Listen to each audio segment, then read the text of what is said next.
Welcome to Brain Vision. In this problem, we have two particles in a diagram, and we wish to calculate their angular momentum about point P.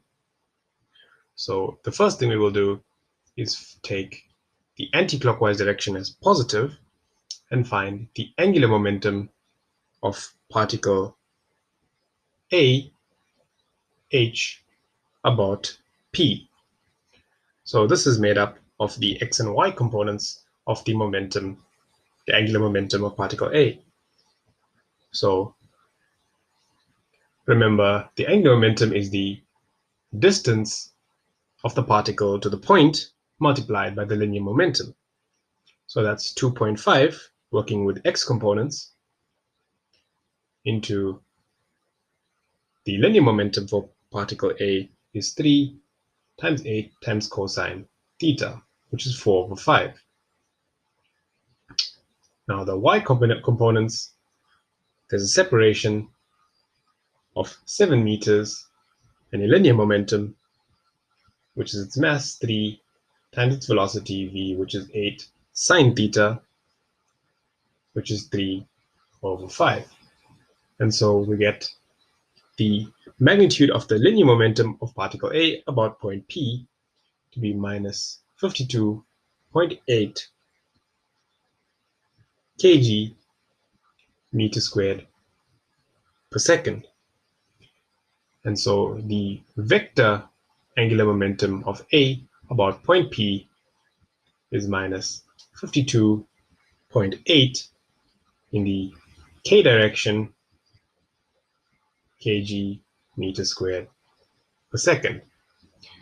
Now we'll do the same for particle B. We again will take the anti-clockwise direction as positive, and we'll label the magnitude of the angular momentum of B about P as h.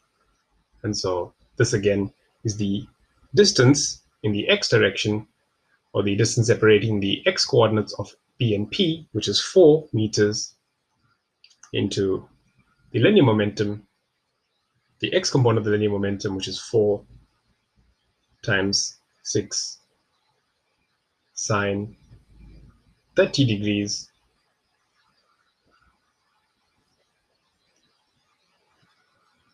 this is the y component in this case, minus the x component, which is 8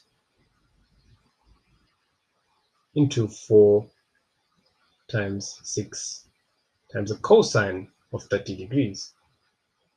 And so we get the magnitude of the angular momentum of B around P to be minus 118.28 kg meter squared per second. And since that's the magnitude, we know that the particle is moving about the z-axis. So the vector angular momentum of B about point P is equal to minus 118.28 in the k direction, and that's kg meter squared per second.